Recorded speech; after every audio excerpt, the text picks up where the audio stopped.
Namaste, and welcome to this short talk about the practicality of Kabbalah. So this time I'd like to talk a little bit about a question I often get when I share anything about Kabbalah, be it through my Instagram posts or YouTube videos or through the classes I do, but especially when I make personalized Kabbalistic numerical readings for people. So this question is very interesting, everything you said and wrote, Eric, but how can I use this in my daily life? Now, that question is of course perfectly reasonable, but does, however, not apply to Kabbalah at all. Now, in order to explain this, let me first address the two main causes for the surfacing, or the probable causes for the surfacing of this question. Now, the main cause is our basic conditioning that makes us believe that we live solely in a time continuum, and hence that there is a past, a present, and a future. Now, in this imagined setting, we see ourselves as developing human beings, and as a result, many of us hope to improve within this framework, which means, of course, in the future. So the logical question then arises, how can I use this information about Kabbalah to grow spiritually, which is a perfectly normal question to have. Now, the second cause for this question to arise implies a bit of more knowledge about Kabbalah itself, meaning as a stream of Jewish mysticism, of which there are seven. There are 7 streams within Jewish mysticism. But the question takes place in the same conditioned mindset of a specific time continuum. Now, this question then could arise if people know a little bit more about the different streams, because there is a stream called practical Kabbalah. Now, from reading that name, of course, the step to the practical use of that particular stream is perfectly logical. However, one has to understand that this name was not used by the Kabbalists themselves, but was a name that was made up by scholars to discuss this particular stream of Jewish mysticism. The Kabbalists themselves didn't really talk about their practice as in being a part of a specific stream, but if there would be a word used by some of the adherents to this stream, it would have been prophetic Kabbalah. Now, it's through the name prophetic Kabbalah that practical Kabbalah should be understood. Now, when one uses the word or the name prophetic Kabbalah, of course, a similar question does not come up. One is not asking, how should I use this information in my prophetic life? That's usually not something that comes up for people. But it is through the second word, that practical Kabbalah should be understood. Now, practical Kabbalah is not based on the idea that one uses the information that one gets to practically accommodate one's wishes and hopes, no matter how well they may be intended, and no matter how much they might seem to us as being part of a spiritual path. It is based on the idea that one uses almost magical methods from this particular stream, and the magical methods and using them is where the word practical comes from. That one uses those magical methods to erase and overcome any sense of an I and any sense of meaning whatsoever. Now, this description will probably not really speak to people that much, because most of us are addicted to the I, and we're definitely addicted to a sense of meaning. So it also explains how Kabbalah practically is not a practice. As one talks when one talks about practical Kabbalah, the meaning is not so much a practice as it is normally understood. It is solely about, for those adherents to that particular stream, about the total breaking down of all conditioning. Again, not something that people are usually really interested in.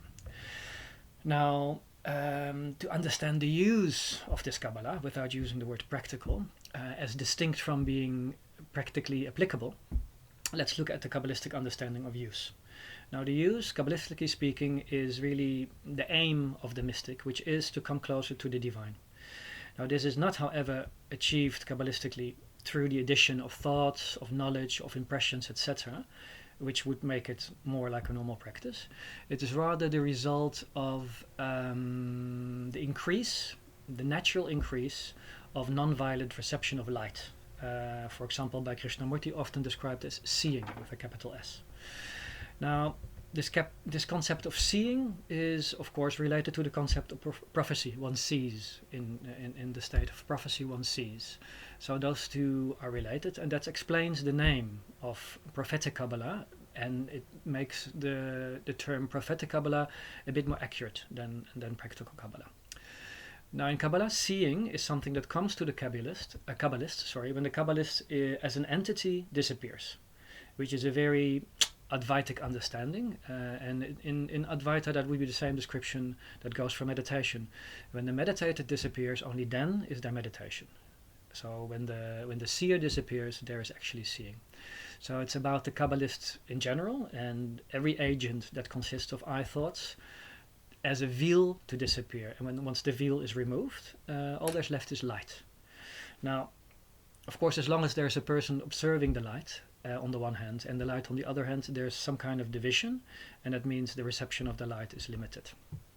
The two can also, however, become one, in which case the observer and the observed become one, which is not, again, a vision one can chase or something one can attain. It's something that naturally happens, and in Kabbalah that's called mystical union. Now, in that latter case, there is only light, there's no seer of the light. Now, this concept of light and seeing and prophecy is important in Kabbalah because in the text of Kabbalah, the texts themselves are seen as being hewn straight from this original light. So as a result, the texts are seen to carry some of that essence of the light. It's like when you have a wine barrel, the wine is poured out, the wood of the barrel always have some of that essence of the wine. And the same, it's seen as the vessels of the light. Now, it's the experience of mystics the world over that everyone who is in contact with this light is absorbed by that light somehow and transported without there being direction or time to a fuller form of that light. Now, such study in Kabbalah is more of a visual travel experience than a mental exercise. This is my dog barking on the background. Sorry about that. And since these vessels of light are understood to be mostly or first and foremost numerical, it is the numbers that most strongly intimate the light. And this is why the essence of Kabbalah really is always about numerology, which in Hebrew or in Kabbalistic text is called gematria. Now, as such, Kabbalists see numbers. See with a capital S because they're not seeing them in their physical shape, but they experience them as being the root of everything that is in phenomenology, everything that is in reality, that exists in reality. So being in contact with the numerical reality can thus be likened to having darshan in a Hindu temple. A darshan meaning that you have a moment in which you're allowed to see the deity, the physical form of the deity, which of course usually is much more than just a physical experience. Essentially, when this happens, there are no thought processes involved. There are no thoughts that intervene in the moment of darshan. It's totally opening up to the power at hand and simply receiving. Now, for me, that's always been the most natural way to interact and then the most natural occurrence in Hindu temples. And I was very interested to find that in Kabbalah, it's also the underlying understanding of study. So the idea is the less of an I there is who studies, the less limitation there is in the reception, which is one of the meanings of the word, the Hebrew word Kabbalah. Now, it's this same train of thought pertaining to the lessening of the I, that is intended in the concept of the divine retreat, as one finds it in another stream of Jewish mysticism, Lurianic Kabbalah. So the retreat, in Hebrew the tzimtzum, is seen as the first act of the Godhead before creation. Kabbalah is always about what happens before creation, which makes it sometimes a bit hard to conceptualize. So the Godhead retreated for creation to be able to exist. Otherwise, the power of the one would be too big, and there would not be a possibility for the two, which is how creation is seen. Now, in yet another stream of Jewish mysticism, of those seven, that of the Hasidim, the same concept is seen as the dictum, or is expressed through the dictum, I am not. A phrase that in Hebrew consists of two words, and each word has the same letters, just that in the one it's ani, I, and the other one is ein, which is the negation. So those two words have the same letters in a different order. implication being that only through the reconstruction or reordering of the essence of the I can one come to bigger or more direct interaction with reality. Now, as one can understand from this, the interaction with the divine, from a Kabbalistic point, is dynamic, just as it is from the Hindu point of view. It's always about the dynamics that take place in the temple. And as such, it's not about remembering lessons and insights to then climb higher or reach further the next time. This is the rational point of view and the rational way of dealing with information. Within spirituality, within Kabbalah and within Hinduism, it's about the power of the direct contact with the Godhead, the power of the darshan, the exposing oneself to the power of that truth.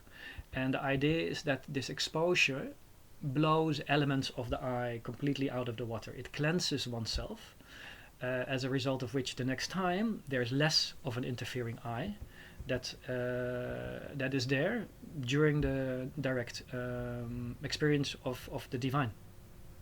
So as such, to make a very long story short, there is no practical use to Kabbalah in the rational sense. Something which of course is a bit confusing if you're not used to that concept. There are no tools with which to tackle problems. We are not handed tools to tackle problems and questions rationally. There's only the idea of the divine power blowing the questions out of the water. So the practical implication then is that surrender to the texts, or in Hinduism to the divine presence, causes the I to be turned in an I am not. As such, it's about the fundamental change of the I entity, not about the amassing of static wisdom with which to make that entity grow or turn into something more spiritual. That simply amounts to the amassment of prejudgments, really, essentially, and adds to a very deep-seated violence in the action with the I and the reality that is supposed to be outside of that I.